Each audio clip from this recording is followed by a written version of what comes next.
बाबाओं ने तो यज्ञ करने का धंधा बना लिया है। क्यों? इन लोगों का मानना है। लेकिन एक बात बतावें, जीवन में यज्ञ करना ही क्यों चाहिए? यज्ञ करने से हमारे जीवन में लाभ क्या होगा?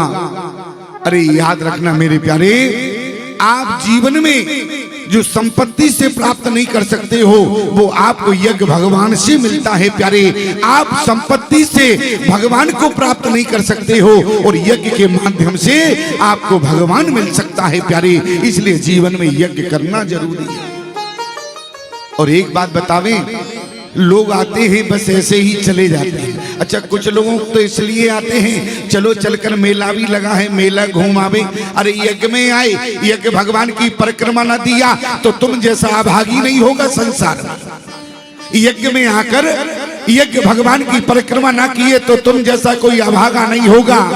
यज्ञ में आकर यज्ञ भगवान की परिक्रमा ना किए तो समझना प्यारे कि तुमने यज्ञ भगवान का अपमान कर दिया। अच्छा, एक बात बतावे, यज्ञ भगवान की एक परिक्रमा करने का फल क्या है? हमारी बात को जरा ध्यान से सुनना। यज्ञ भगवान की एक परिक्रमा करने का फल क्या है? बोले जो अश्वमेध यज्ञ करने का फल मिलता है वो यज्ञ की एक परिक्रमा करने का फल है प्यारे, जो अश्वमेध यज्ञ का फल है। एक कथा है। कथा मनोरंजन का साधन नहीं है। अरे मनोरंजन का साधन कथा को बनाओगे तो कल्याण नहीं हो पाएगा। निवेदन करना चाहते हैं, यज्ञ भगवान की अगर परिक्रमा करोगे तो एक अश्वमेध यज्ञ का जो फल है वो एक परिक्रमा करने का फल मिलता है। जीवन में यज्ञ भगवान का दर्शन, यज्ञ भगवान की परिक्रमा ये सामान्य बात नहीं है। ये कई जन्मों के पुण्योदय होते हैं। और यज्ञ भगवान का अनादर करके जाओगे प्यारे तो जीवन में कभी क्या मन चाहा मिल पाएगा? क्या भगवान कभी मिल पाएंगे? राजा दशरथ को अगर भगवान मिले हैं तो यज्ञ के माध्यम से मिले। अगर विश्वामित्र को भगवान मिले हैं तो यज्ञ के माध्यम से मिले हैं। और यहाँ तक अगर मैं आपसे निवेदन करूं, अगर जनक जी को भी भगवान मिले हैं तो यज्ञ के माध्यम से मिले हैं। आप कहें प्रमाण क्या है? धनुष जगे सोनी रखे कुलनाथा, धनुष जगे सोनी रघुकुल नाथा, हरसी चले मुनि बर के गाथा, हरस चले मुनि बर के साथा, धनुष जगे सोनी रघुकुल नाथा, धनुष चले मुनि बर के साथा, धनुष चले मुनि बर के साथा। अगर जनक जी को भी भगवान मिले हैं तो यज्ञ के माध्यम से मिले। और एक निवेदन करना चाहते हैं, विश्वामित्र का यज्ञ सफल हुआ। राम जी ने कहा, बोले गुरुदेव अब हमारा यज्ञ आ गया है, अब वो आपको पूर्ण करना पड़ेगा। विश्वामित्र जी ने कहा, तुम्हारा कौन सा यज्ञ है? बोले विवाह यज्ञ है, और जब तक आपकी कृपा नहीं होगी तब तक विवाह यज्ञ संपन्न नहीं होगा। और आज विश्वामित्र जी अयोध्या से राम जी विश्वामित्र जी के साथ चले हैं और विश्वामित्र के आश्रम से विश्वामित्र राम जी के साथ जा रहे। हरस चले मुनि बर के साथा। आज विश्वामित्र जी राम जी के साथ है। ध्यान देना, आगे चौपाई का विश्लेषण बहुत गहराई से करेंगे, लेकिन अभी जरा ध्यान देना। और जब विश्वामित्र के आश्रम से मिथिला तक की यात्रा हुई तो रास्ते में एक गौतम ऋषि का आश्रम मिला, सब जानते हैं। और आश्रम कैसा है? आश्रम उजड़ा हुआ है प्यारी, आश्रम में हरियाली नहीं है। इस अहिल्या की कथा को जरा ध्यान से सुनना। इस अहिल्या के चरित्र को, अरे जो नारी आचरण से गिर गई हो प्यारे, जिस नारी का आचरण अपवित्र हो, उस नारी के चरित्र को रामचरित्र में मिलाने की आवश्यकता क्या है? अरे जिस नारी का आचरण अपवित्र हो गया हो, जो नारी अपने आचरण से गिर गई हो, उस नारी का आचरण रामचरित्र में मिलाने की आवश्यकता क्या है? अहिल्या कौन है? अहिल्या ब्रह्मा की मानस बेटी है। और जैसे जब राम जी चले तो क्या देखा? अरे आश्रम एक दीके मगमाई, आश्रम एक दीके मगमाई, आश्रम एक दीके मगमाई, आश्रम एक दीके मगमाई, खग मृग जीवे जंतु ते नाही, खग मृग जीवे जंतु ते नाही, खग मृग जीवे जंतु ते नाही।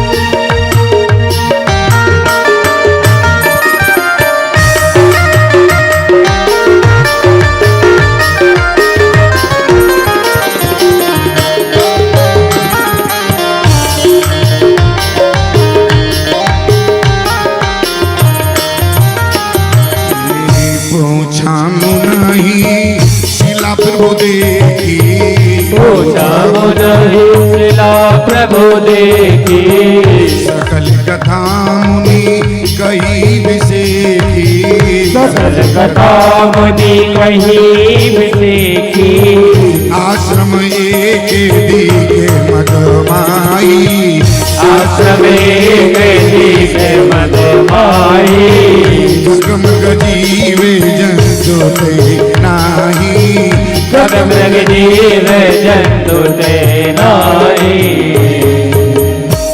अरे गौतम ऋषि का आश्रम है, गौतम ऋषि की पत्नी है अहिल्या, अहिल्या ब्रह्मा की मानस बेटी है। ध्यान देना, आचरण से गिर गई, आचरण अपवित्र हो गया। इसके बाद भी राम जी कृपा कर रहे हैं। कारण क्या है? कौन होगा अहिल्या जैसा? एक गोस्वामी तुलसीदास जी अपने मन को समझा रहे हैं, निराश होने की जरूरत नहीं है। अगर हमारा आचरण जीवन में कभी हमसे भूल हो जाए तो भी हमें भगवान का सहारा नहीं छोड़ना चाहिए। अगर जीवन में अनजाने में अगर भूल हो, अहिल्या से बड़ी भूल हो सकती है क्या? क्यों? अहिल्या से बड़ी भूल नहीं हो सकती है। आज गोस्वामी तुलसीदास जी अपने मन से कह रहे हैं, भैया मन बोले अस प्रभु दीन बंधु हरि, अरे कारण रहते दयाल, तुलसीदास सटते भजो चाड़ कपट जंजाल। एक बात बतावे, अरे राम जी ने तो केवल अहिल्या को तारा है, राम जी ने तो केवल अहिल्या का उद्धार किया है, लेकिन भगवान के नाम ने करोड़ों का कल्याण कर दिया है।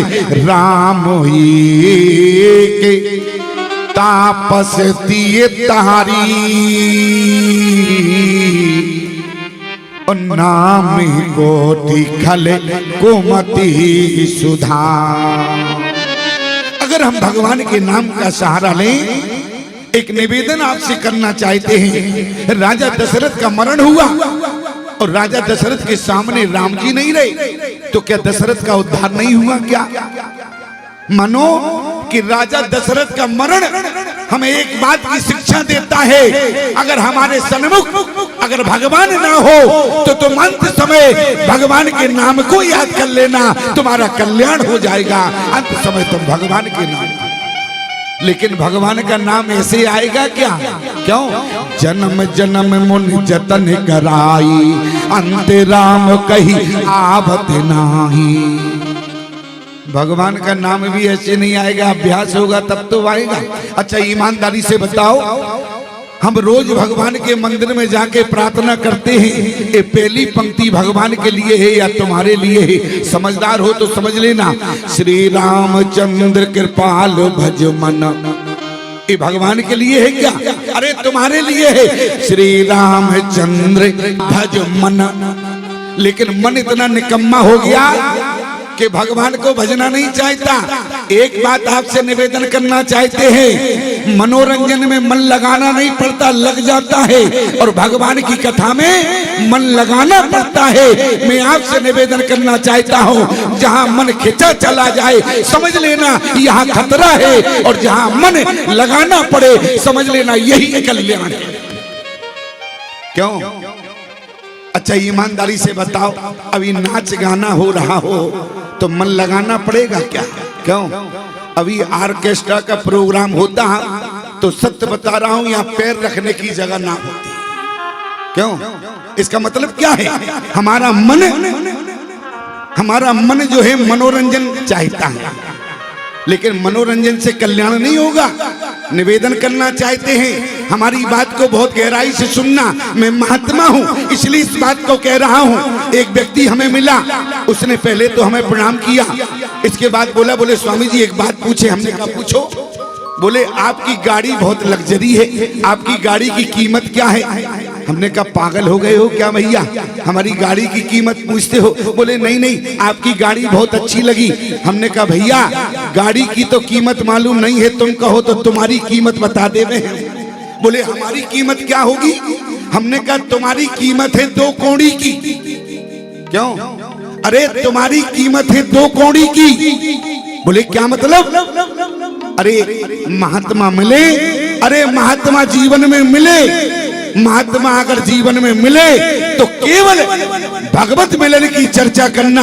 अगर संसार की चर्चा करोगे तो तुम्हारी कीमत 2 कौड़ी की है, और अगर भगवत मिलन की बात करोगे तो तुम्हारा मूल्य बहुमूल्य है।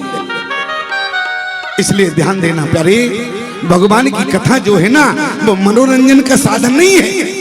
भगवान की कथा तो तुम्हारे जीवन में अगर उतर जाए, अरे तुम्हारा कल्याण हो जाएगा। श्रीमद् भागवत में देहूती ने कपिल भगवान से एक प्रश्न किया। बोली बेटा हमारा मन भगवान में नहीं लगता है, क्या करें? कपिल भगवान ने कहा कि मैया जिनका भगवान में लग गया हो तुम तो उनके चरणों को पकड़ लो, एक ना एक दिन तुम्हारा मन अपने आप लग जाएगा। बोले कैसे लगेगा?